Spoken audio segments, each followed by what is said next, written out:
joiner, but more importantly, the feeder. Their search happened about 5 years ago.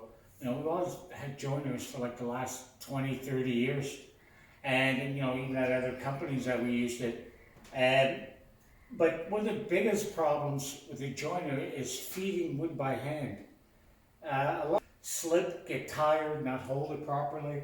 And you might say, well, why don't you put feeders here or extra extensions? The problem with that is if there's a cup in the wood this way, it can throw it out on the other end up here. So you can only do so much unless, you have a cast iron longer bed, and you might get more precise cuts that way. But with that said, when I went for my joiner, I didn't have a lot of money. I know it's maybe more expensive than what a lot of people think, but it's an 8-inch joiner, hexagon heads here. You can just turn one and change it. Yes, I went about the cheapest route, but I went the more industrial, a little heavy duty. I do like this machine. It really hasn't given us any trouble. The only thing this came loose. I changed the capacitator, and the back here, it slips when it moves with the wheel. Like the wheel's not gripping there, and I don't really have machine shop access. That's about it. But the real thing that makes this joiner, I think, special, I tried to find on YouTube guys are using the feeder, but with 4 wheels down, going face. I haven't had that much. My wood hasn't been that bad. I'm not going to a log mill.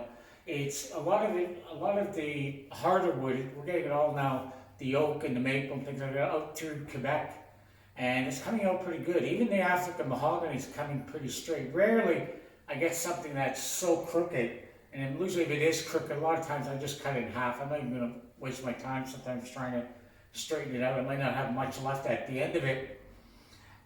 With this, I picked the single wheel, and I'm glad I did. At hindsight, you always have that buyer's remorse. Maybe I should have got the 4 wheel because it was about the same price. It wasn't cheaper getting the same wheel. But what I do like about it is the wheel right here just puts the pressure here. So if I had a 4-wheel one, it would put the pressure here, and I think, I don't know about the fence like all day. I think it would knock it out a bit, and then you might, because those things, you don't realize how much pressure they can put on. And I want the wood to sit naturally, I'm making sense. I don't want to put so much pressure down that I'm bending it into submission. I want that wood to be that straight when I let go. So that's what I like about this wheel right here. Now, to set it up, I just go here, and I'll keep it about an inch. I'll just kind of eyeball it here. I already had it set up. These feeders, it can be daunting because you got all these knobs, and you got like, how many you got here? 1, 2, 3, 4, 5, 6, 7, 8. You can flip this thing around, go this way, go that way. I have this. You might not see it from the camera. I'll show after. I have it on a bit of an angle, so I'm pushing from the outfeed table, which is right here. This is the infeed, and then that's the outfeed. All right. And so I have an easier time with that. I'm going to go turn on the shop vac. Let's go bigger!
these joiners, feeding them by hand,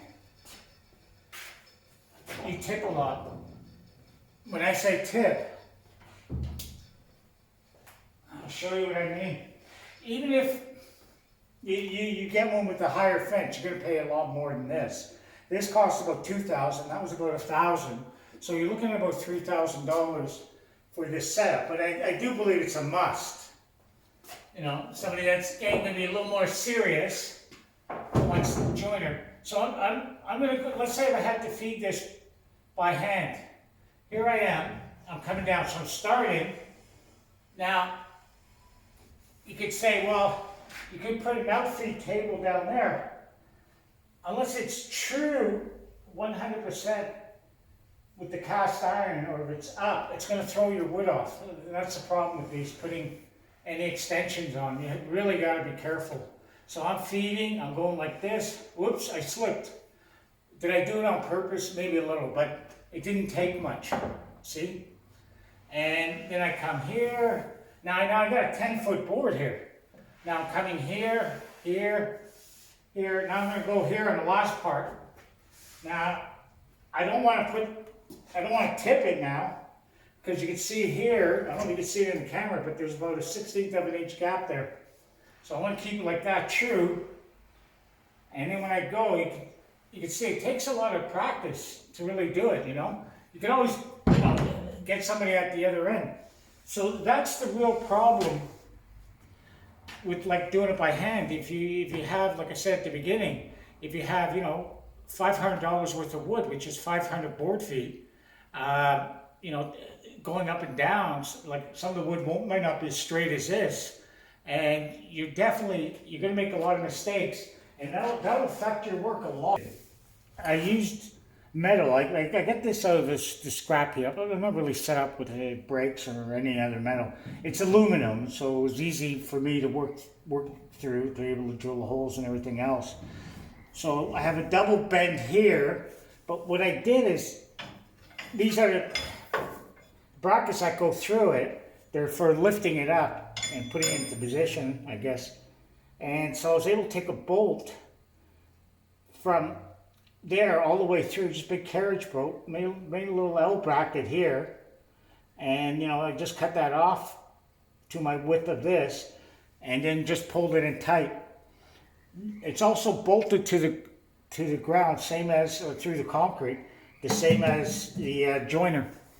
And it's really given a lot of stability. I thought of going up a bit, but it hasn't been an issue. It's maybe one board. I can do 14 inches. There's maybe 1-2 boards in the last 5 years using this. And you could see why you really couldn't make this out of wood strong enough. I mean, you'd need a block like this, and you'd be there forever, and you need massive bolts. I think it's just a lot better to do it with metal.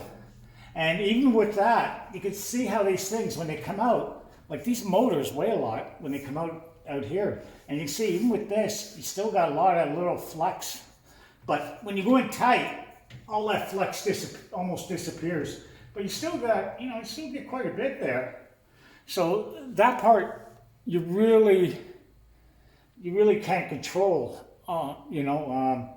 So that's why it's important. I tried to look online for a bracket or anybody else doing this, and I couldn't find anybody having one of these feeders. So I don't think I'm the first. I've seen a couple doing the, you know, like online doing face down, but I don't know why they didn't show the video of the edge. I think the edge is more important.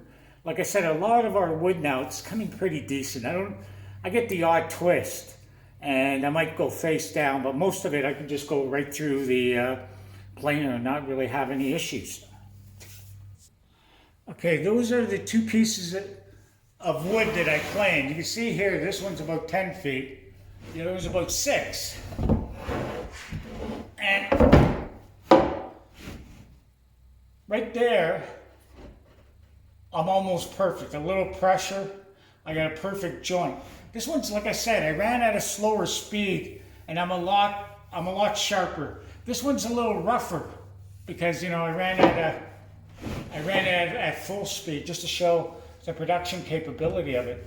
And you can see, I mean, how well would I do by hand? I mean, I can't stress enough how much for $1,000 that's really paid itself. But even for a serious homeowner wants to get tools, it's really a lot. It's great for safety. It's because it's a redundant job. It's a boring job. So I can't recommend the wheel enough.